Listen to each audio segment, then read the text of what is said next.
The impeachment of Rigathi Gachagua from the Kenya Kwanza government came as a blessing in disguise to Kenyans because Rigathi Gachagua immediately assumed the role of the official opposition leader and he became the whistleblower.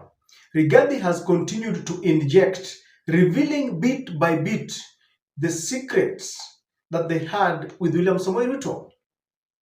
One of the very top secrets that Rigathi Gachagua is revealing to Kenyans is that William Ruto from the onset had wanted to control the IEBC for selfish gain.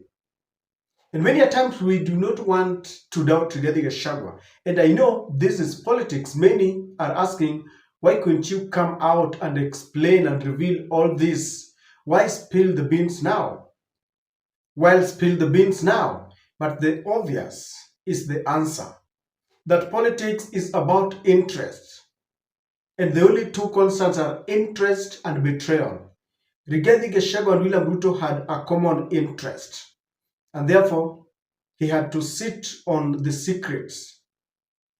For example, Rigathi Gachagua was even supporting the Finance Bill 2023. Rigathi Gachagua was supporting the inhumane treatment of the people who went for demonstration during Azimio protest. Now he is against it. So when interests of certain politicians converge, they will always speak one language. Once they start reading from different scripts, then hell breaks loose. But it is working to our advantage. We do not want to doubt Rigathi Gachagua because I have always told you that when a crocodile tells you that the hippopotamus is sick, you better believe, because they both live in water. Rigathi Gachagua and William Ruto once shared the glory of power. And therefore, Rigathi Gachagua is revealing that William Ruto had wanted to control IEBC to ensure that he controls elections.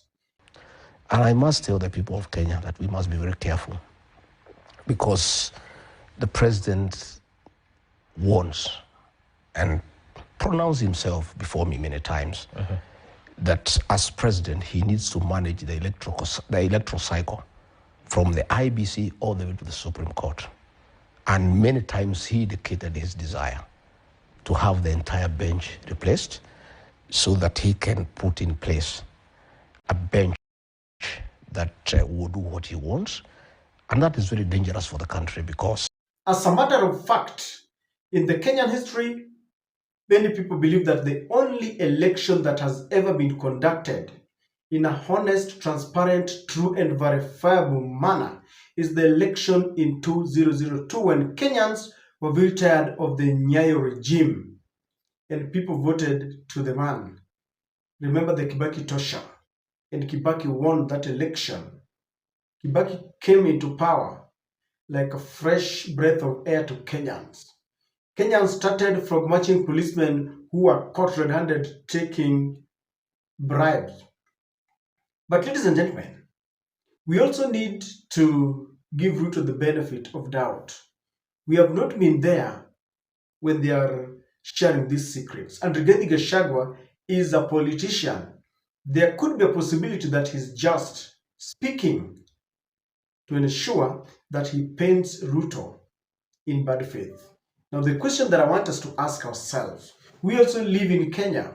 We know who William Ruto is. We know who Gachagua is. We can read the scripts and we can pick from history of our elections, including as late as 2022.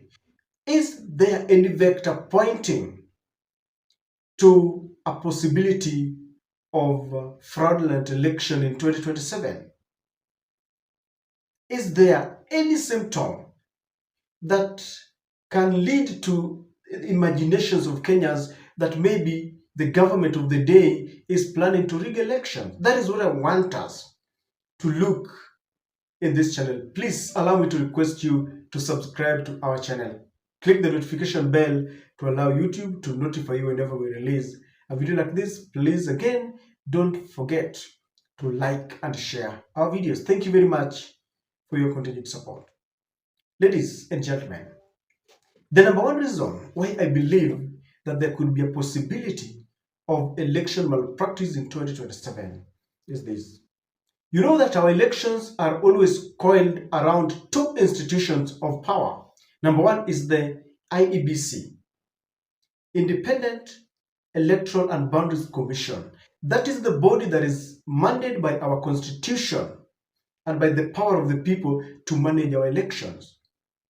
It is said that in Kenya and indeed in Africa, just ensure that the body that manages election, in this case the IEBC, pronounces you as the winner.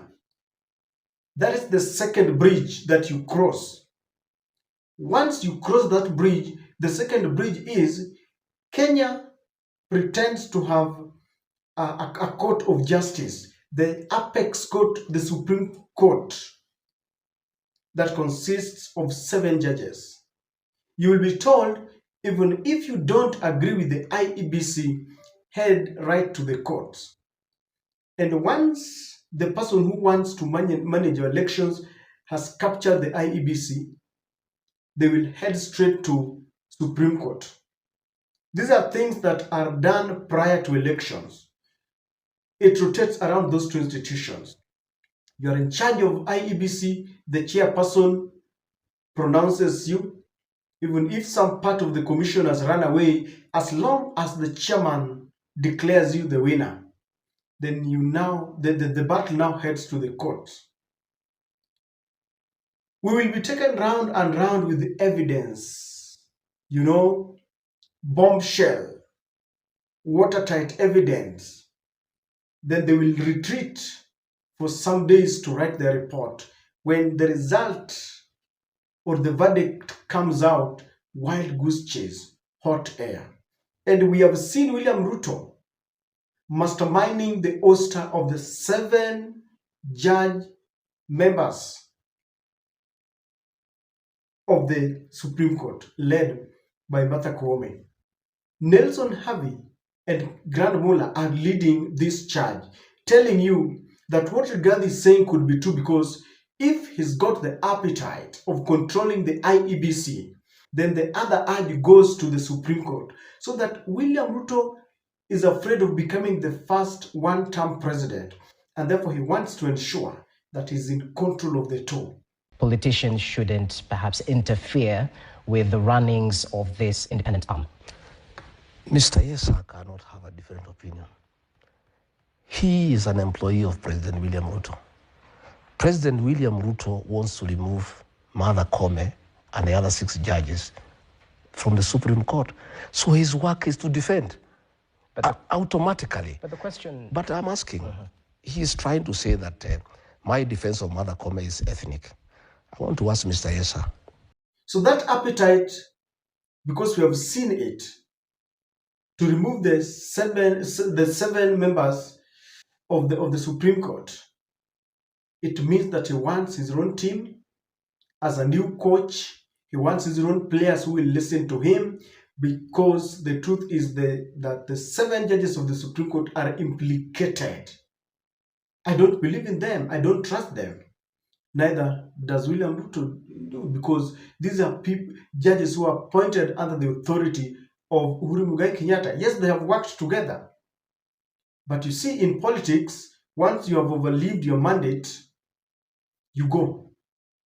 So with that, I have a feeling that that is a sign that William Ruto has got some appetite to control the next election. Number 2, we have seen the deliberate removal of vetting during the issues of IDs, identification cards, to our brothers of the Somali origin in the borders. And this is something that has been talked and discussed far and wide by experts, amateurs and experts, that number 1, it can lead to insecurity. We don't want to go to that discussion because some of our brothers who are also in this channel do not like it.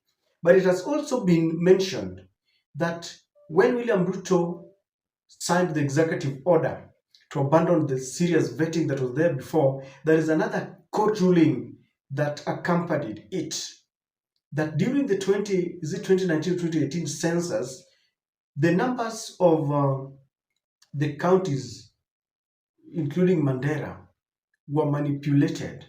It is like the judges found out that they were manipulated to reduce the real numbers. And the judge ordered the nullification of that census and ordered that within 1 year, there is going to be a mini census within the counties of Northeastern. And that came with a lot of suspicion, because what people are now linking is that once William Ruto has removed the vetting process during the issuance of the identification cards, then they are going to ensure that they import as many people as possible. Then they issue them with IDs, so that by the time they're doing their mini census, the numbers will swell to extraordinary levels. That is why you've seen people like Eden Dwele saying inatakana tuzaane vizuri. So that is another suspicious exercise that shows that maybe the Kenya Kwanza regime might want to manipulate elections. Number three, I have seen a narrative. You see, elections are also won by narrative. That is when someone wants to manipulate elections. And I want to take you back to 2013, when Gwini Mutai came up with a narrative that the elections in 2013 were won during census, because according to him then was that the two giant communities in terms of numbers were the Kikuyus and the Kalenjins. And once the retired President Uhuru Kenyatta and the president of the country now, William Ruto, had joined hands together, they represented those regions, and therefore that election was won. And that is the narrative that they ran around with, that you remember the tyranny of numbers. So this time round, there's something that Gwini Mutai is saying. Gwini is trying to drive at certain millions of numbers here. Deliberately, you may think that is joking. Gwini, a few days ago, was telling us, 3 days ago, that if we have 25 million voters and the game has 6 million only, why have they dominated our politics? Raila's last mission is to organize the 19 million behind Ruto. And yes, it can be done. That is a very simple, very short and precise message. Number one, it is meant to belittle the gamer community. Now, according to Mwinyi Mutahi, he's trying to set a precedent that it is the whole country versus gamer. That's why he's saying that we should not even bother about the gamer, because they constitute a small percentage, that the rest is 19 million votes, and Raila will deliver it. Now, what they're trying to say here is very simple. This time round, votes will be rigged in Raila's area. Once they unite together, they will simply understand how many do we need, because the opposition is very strong on the other side. Kenyans are also very tired of this Kenya Kwanza regime. So what will happen? The deep state, the NIS, and all the intelligence machinery will understand, because they always know before elections are done that the sitting president is going to win or lose. And you see, they have to give the president raw intelligence report. So once they understand that William Ruto is going to be defeated, they must identify a region. And with Raila's numbers and the fame that Raila has got numbers, they can decide to rig, and they will drive narrative that, the other time Lewis didn't vote, but this time they voted, Raila supporters. That is what they will do. So this kind of narrative that has been hatched by Gwini Mutahi is very suspicious to me. It is meant to drive a narrative that the whole country loves Ruto except Mount Kenya, so that they will ensure that in each and every region wamekula kidogo kidogo kidogo kidogo, na waseme unajua William Ruto managed with the unity between them and Raila, Davadi and all that. That's why he managed to gain that support and victory. So from where I sit, there is a vector that the next election might not be very free and fair. But I want to say this. Kenyans, let me use a term that I always love using, that we've got penchant of ignoring red alerts. In 2022, I've said Jose Camargo was caught at the airport with election materials, and we just ignored that. In 2017, Musando was murdered just a few days to election. That was a red alert that the election was not going to be free and fair. But what do Kenyans do? We love talking about something when it is hot news.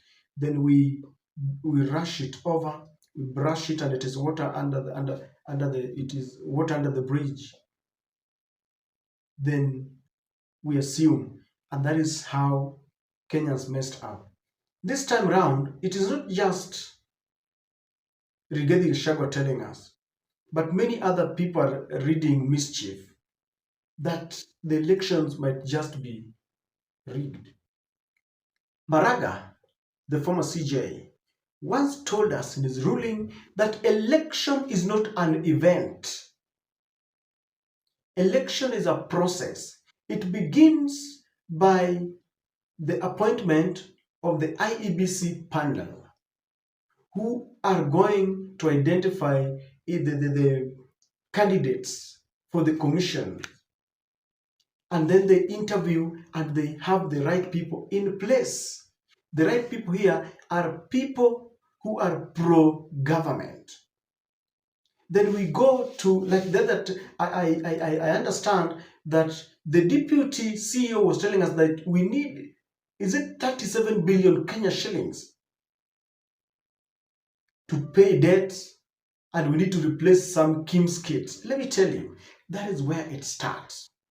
The opposition must start talking about cleaning the register so that those who are dead are no longer there. If we don't speak the right language now, if we don't insist in ensuring that the foundation of the house is strong, the house is gonna collapse. This time round, let us take Rigathi Gachagua's advice with a lot of seriousness. Because if we don't, we will soon come back to square one, crying. The way Mount Kenya is now crying because they voted William Ruto and son, si uchawi, ni maombi. Now they are begging for support. Please help us remove this man from power. Even if we have to help remove William Ruto from power, we have to tolerate William Ruto for a whole 5 years. Because if it is not a proper impeachment, then we have to tolerate tumvumbilie. So if we don't have the right people in place, if we don't ensure that processes are right, like the procurement of materials, we are doomed. And with those reasons, I want to agree with the former Deputy President Rigathi Gachagua that yes, there could be a possibility of election malpractice. I don't know what to think, ladies and gentlemen.